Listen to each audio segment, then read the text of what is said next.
Welcome to MiConvert. In this tutorial, I will show you how to convert GLB files to 3ds format, completely free and online. Open your browser and search for GLB to 3ds MiConvert.com. Click on the first result to go straight to the converter. You are now on the GLB to 3ds converter page.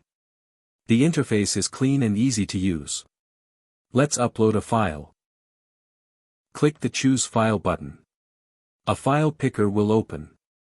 Select the GLB file you want to convert, then click Open. Your file is loaded and ready. You can see the file name, size, and destination format. Click Convert now to start the conversion. The conversion is in progress. You can see the progress bar moving. This usually takes just a few seconds. Done. Your file has been successfully converted. Click Download to save the 3ds file to your computer. That's it. Visit MiConvert.com for more free conversion tools. Subscribe for more tutorials.